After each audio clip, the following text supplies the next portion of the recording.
Вести на КТВ, добро вечер, почитувани гледачи. Опаѓа бројот на нови заболени од грип во Кавадарци. Последната недела евидентирани само 125 нови лица со симптоми на грип.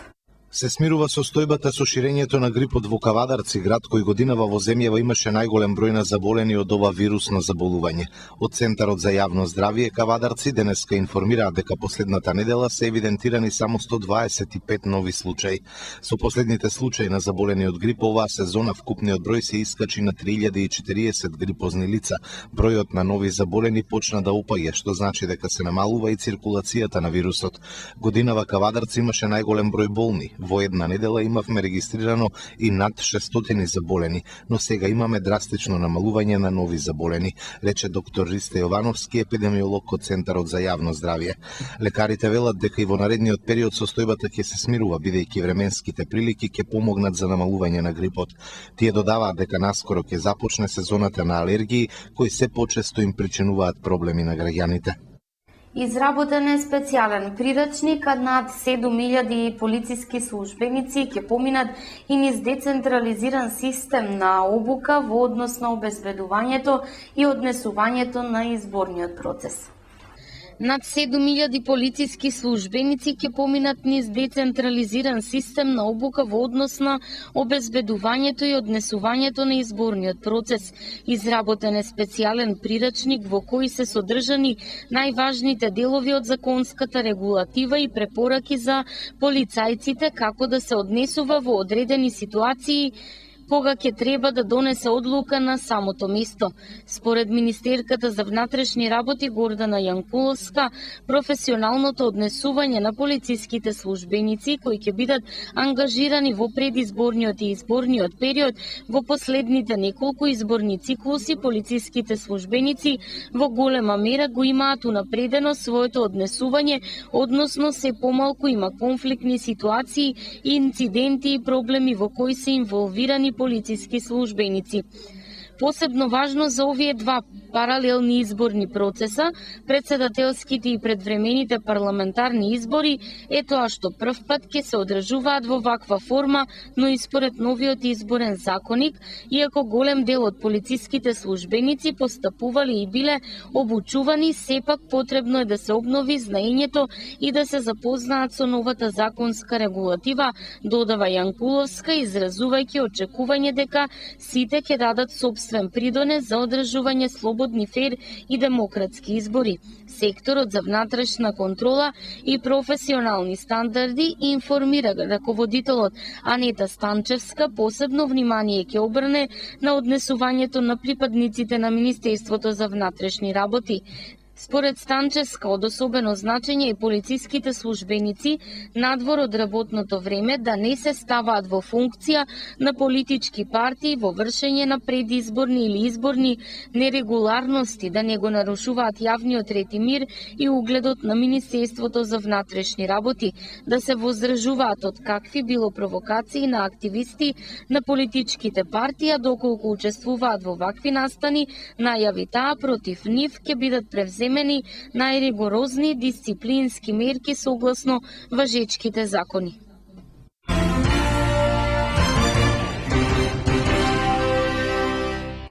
Во петок, Советот на Општина Кавадарци ќе ја одржи редовната 14-та седница на дневен ред завршната сметка на буџетот на Општината за 2013 и годишниот извештај.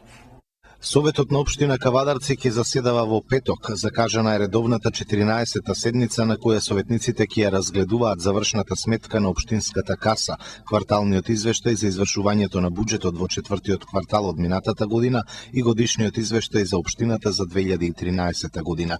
Пред советниците се и завршните сметки на основните и средни училишта, детската градинка Рада Поцева, библиотеката Феткин, музеј галеријата и домот на културата Иван Мазов Климе. Исто така ќе се разгледува и извештаите за работа во минатата година и програмите за работа годинава на културните институции во Општина Кавадарци. Советот на општина Велес на утрешната седница ќе ја анализира работата на јавното комунално предпријатие Дервен пред советниците, се извештајот од минатогодишните остварувања, како и предлог програмата за работа за оваа година. Според двата документа, комуналното Дервен работи позитивно. Инаку на дневен ред пред советниците ќе се најде и програмата за одржување на градската хигиена. Над 150.000 евра потрошило комуналното Дервен за одржување на јавната чистота во градот во текот на минатата година. Јавното предпријатие ги објави резултатите од работата на програмата за одржување на градската хигиена. Според документот, најмногу пари се потрошени за метење на јавни површини. За оваа намена Дервен потрошил над 65.000 евра. Вработените на комуналното предпријатие ја одржувале хигиената на градските сообраќајници, мостови, плоштади, скалила. Програмата за јавна чистота утре ќе се најде пред општинскиот совет. Програмата за одржување на јавната чистота на територијата на општина Велес за 2013 година ја реализираше одделот за јавна комунална хигиена при работната единица комунална хигиена при ЈКП Дервен Велес. Реализацијата на оваа програма се врши преку одржување на јавната чистота на јавните површини и на отворените простори на јавните објекти со цел обезбедување на поквалитетни услови за живот на граѓаните и почиста животна средина. На утрешната седница ЈКП Дервен ќе ја презентира и предлог програмата за работа за оваа година. Според планот на предпријатието, комуналното годинава предвидува да оствари вкупен приход од над 3 милиони евра. Неголеми приходи Дервен планира да оствари од работната единица водовод и канализација, од продажба на вода и надоместокот за користење на одводната мрежа, проектира добивка од 98 милиони 450 илјади денари. Следни според висината на добивката, од кои ќе се полни касата на Дервен, се работните единици комунална хигиена, паркови и зеленило и единицата пазари. Планот за работа за 2014 година на јавното комунално предпријатие Дервен поаѓа од целите и интересите утврдени од страна на предпријатието за постигнување на подобри резултати во работењето, а истиот е во согласност со расположивите средства за работа и достигнатиот степен на развој. Со реализацијата на овој план се очекува предпријатието да работи финансиски добро, што ќе овозможи граѓаните и правните лица да бидат обезбедени со квалитетни услуги во областа на водоснабдувањето, комуналната хигиена, пазарните услуги и одржувањето на зелените површини во градот. Инаку на утрешната седница пред советниците ќе биде и годишниот извештај за работата на Дервен во минатата година. Според овој документ, предпријатието работело позитивно, остварило вкупен приход од над 187 милиони денари.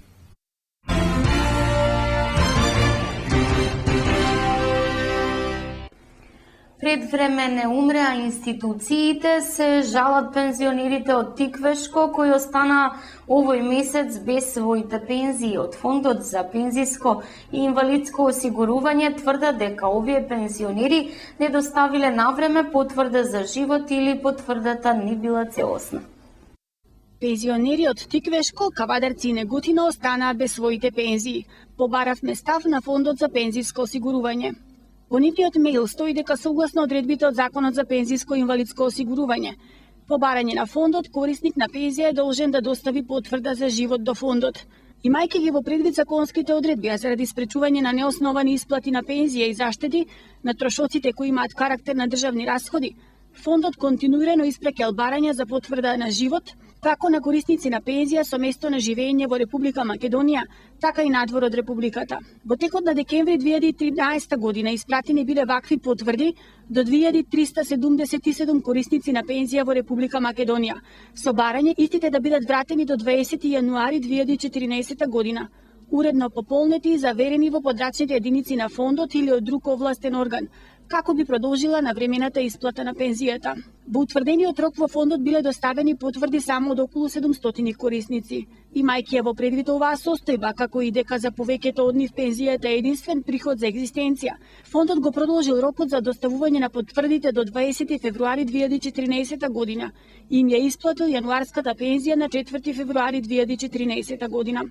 До 20 февруари 2014 година поголем број на корисници на пензија доставија потврди и на истите им исплатена февруарската пензија на 7 март 2014 година, додека за останатите корисници не е исплатена пензијата, од причини што дел од нив воопшто не ја доставија потврдата, а дел доставија неуредно пополнета потврда, стои во писмениот одговор испратен по мејл. На крај стои дека фондот превзема активности уште еднаш да им достави барање за потврда на живот на овие корисници и по нивното доставување веднаш ќе им се воспостави исплатата на пензијата. Инаку, пензионерите од Кавадарци и Неготино реагираат бидејќи останаа без пензии. Пред време не умреа институциите. Вака се пожалија пензионери од Тиквешко кои не ги добија своите пензии.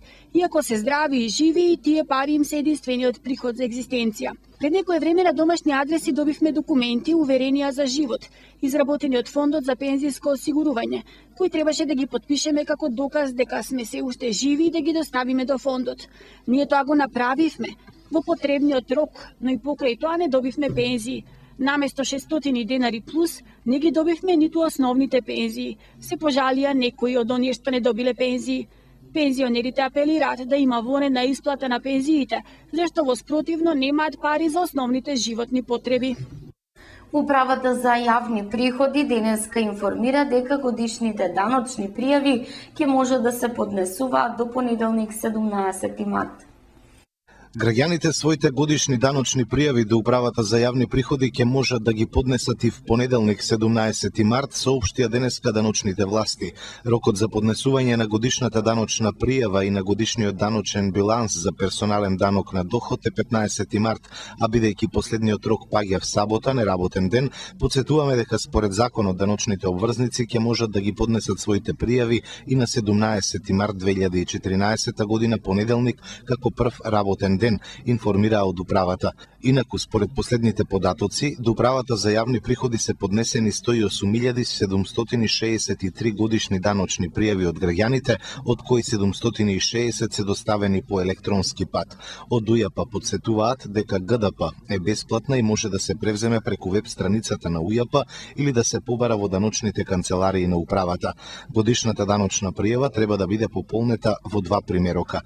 Граѓанинот кој е од друг град, но работи, живее, студира, односно е со привремен престој во Скопје, како и сите други граѓани, својата даночна пријава може да ја поднесат и во контакт центарот во Скопје, кој работи секој ден од 9 до 20 часот, освен недела, информираа од Управата за јавни приходи.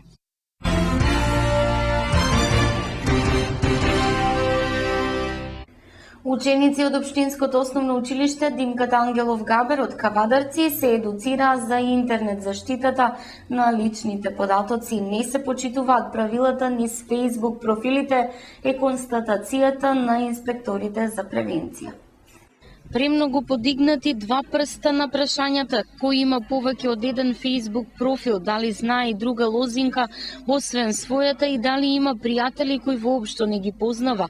Имаше денеска меѓу учениците од Општинското основно училиште Димката Ангелов Габер од Кавадарци, кои на трибина организирана од полициска станица Кавадарци се едуцираа за интернет заштитата на личните податоци. Добро е да се има слободна комуникација и не скриена соработка со полицијата за да излезат искрените одговори на учениците на виделина, но лошо е што во голем број ги има позитивните одговори на прашањата кои треба да се одговорат со не, велат инспекторите за превенција. Со учениците денеска беа Димитар Каракулев и Благица Кицева, кои нескриено откриваат дека младите не ги почитуваат правилата и не доволно се заштитуваат самите. Каракулев во изјава одговара и колку кавадарчани побарале интервенција од полицијата во врска со злоупотреба на приватноста. Денес во основното општинско училиште Димката Ангелов Габер од Кавадарци имаме презентација на тема безбедно користење на интернет. Зошто се одлучивме на оваа тема? Од причини што со развојот на модерната технологија, посебно интернетот, мобилната телефонија, младите имаат голем број на можности да ги користат овие услуги. Со брзиот пренос на информации, значи за нив се достапни многу работи, посебно комуникацијата како со познати, така и со непознати личности, и тука демнат најголемите опасности за нив. По овие причини, денес ние како полициска станица Кавадарци овде сме во училиштето да извршиме една мала едукација и да укажеме на сите опасности кои што демнат на интернет, посебно на социјалните мрежи Facebook, се со цел овие млади личности да знаат што треба да прават, што треба да објавуваат, кои податоци лични треба или не треба да се ставаат на Facebook, кои фотографии не е потребно да ги става, значи кои што можат понатаму да бидат злоупотребени од лица кои што вршат ваков криминал преку интернет, се со цел да ги заштитиме овие млади личности, односно оваа целна група денес, а тоа се учениците од 7 и 8 оделение од ово училиште. Во минатиот период има неколку пријавени случаи, значи изминативе години на пробивање на пасворди и злоупотреба на Facebook профилите од најчесто од нивни другари, другарки, на кои што им го довериле пасвордот, односно лозинката, така што понатаму ваквите пријави ги упатуваме до посебна, значи, дирекција за заштита на лични податоци, од каде што се врши блокирање на овие профили и се преземаат соодветни мерки. За поголемите видови на криминал, значи, задолжено е Министерството за внатрешни работи. За среќа до сега не сме имале такви случаи, а како пример можам да го спомнам и вчерашниот случај во Скопје, кога 34 годишен педофил, значи, го користел Facebook профилот за на него да поставува слики од малолетно лице, од женски пол, значи, разголени фотографии. Таквото лице е откриено, значи, истото лице поставувало фотографии и на профилот на неговиот син, значи, станува збор за педофил кој што е откриен и против кој што се преземни сите мерки од страна на Министерството за внатрешни работи. За да не ни се случат такви работи и на подрачјето на Кавадарци и Росуман, значи и во другите градови, токму за тоа ние како Оделение за превенција при полициска станица Кавадарци ги преземаме овие мерки, се со цел да извршиме една едукација и да не се случуваат вакви несакани работи со младите. Од досегашните примери, сведок сум и јас и сите вие, значи младите не ги почитуваат овие правила. Опасностите демнат од сите страни. Денес ќе разработиме неколку случаи, значи што треба да стават, што не треба да стават на Facebook, што може да биде злоупотребено и искористено во најразлични цели. И се надевам дека по завршувањето на оваа презентација од страна на младите ќе бидат прочешлани во наводници нивните профили и ќе биде избришено се она што не треба да стои на нив. Значи се надевам дека ќе испаднеме сите ние повеќе едуцирани и на некој начин ќе извршиме поголема заштита на овие профили и на самите личности. Освен целната група нагласена од инспекторот, дел од трибината беше и тимот за превенција на училиштето. Овие ученици под менторство на Наташа Трајкова, психолог-волонтер во Габерот Кавадарци, понатаму во рамки на својата програма за работа, превентивно ќе делува и на оваа тема. Превентивната работа со учениците ја продолжува и понатаму и кавадаречката полиција. Освен на оваа тема, од таму велат, со учениците ќе се работи и на заштита од дроги и насилство. Огромна посетеност на изложбата на која беа изложени рачни изработки од двата дневни центри за лица со посебни потреби во надлежност на Неготинска порака, сместени во Неготино и Волково, Скопје. Масовна посетеност на изложбата на која можеа да се видат безброј ракотворби, изработени од лицата со посебни потреби од дневните центри во Неготино и Скопско Волково, кои работат во склоп на Сдруженијето за помош на лица со ментален хендикеп порака од Неготино. Изложбата беше во Градскиот музеј во Скопје, а на неа се најдоа стотици ташни со логоа на фирми, рамки за слики, марами и баретки, грениња, цветови, накити, кутии за накит. Изложбата беше со продажен карактер, а посетителите можеа да си купат од изложените рачни изработки. Председателот на порака Неготино Гордана Трајковска вели дека и овој пат овие лица покажа дека навистина можат.